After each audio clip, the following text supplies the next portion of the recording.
Welcome back. My name is Trey, and this is Trey's Opinion.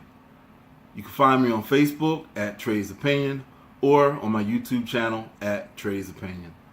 So I've been doing this for a little while now. I'm starting to get some questions. The biggest thing that I'm hearing is women see red flags in men. They chose to ignore it. They thought everything was okay, but later on it comes back to bite them in the butt. So what we're going to go over today are red flags that give you a signal that you should probably escape on foot. Alright, the first thing you want to do is check out the man's soles. Check out the soles of his shoes. If his soles are worn down in the heel, if the ball of his foot's peeking through the sole, then that means he does a lot of walking. He probably doesn't have a car. So that's the first thing you want to be aware of. If his heels are worn down, that's a red flag. Escape on foot.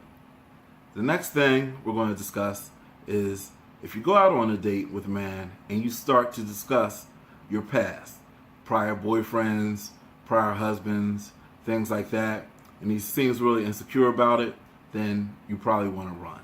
Let's face it, we're all adults, we all have pasts. You may have a friend, a male friend that you're really cool with, you've been cool for a really long time, he may have a problem with that. You know, if he has a problem with that, then you should probably run. But let's keep it real. You know, men and women can be friends. It doesn't matter how long you have been friends. At some point or another, your male friend, and I see you scrolling through your head like, which male friends are you talking about? Your best male friends at some point or another have thought about what it would be like to be with you. Just keep it real. It may never happen. He may never act on it, but at some point in time, it has crossed his mind.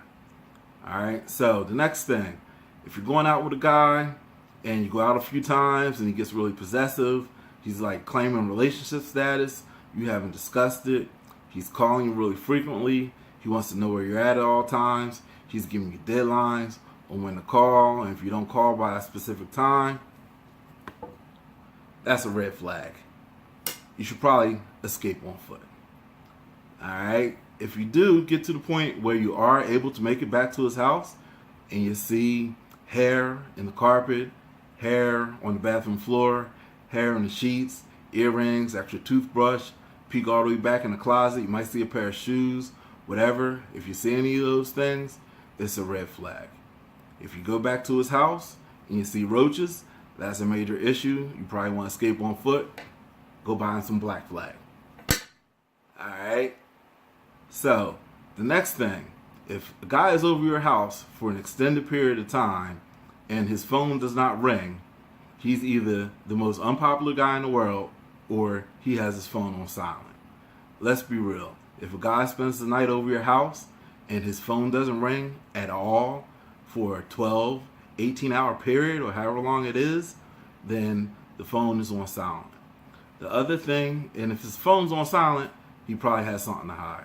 He should be able to answer any type of phone call in front of you, discuss it.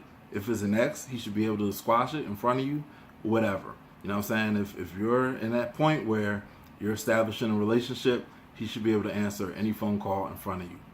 Another thing that a lot of women aren't aware of is it is possible to have two phone numbers on one phone. It's a ghost phone. You can download the app. You can have a second phone number ring to that phone. You can put that phone number on silent so it doesn't ring. It can have its own ringtone. So these are some things that you have to be aware of.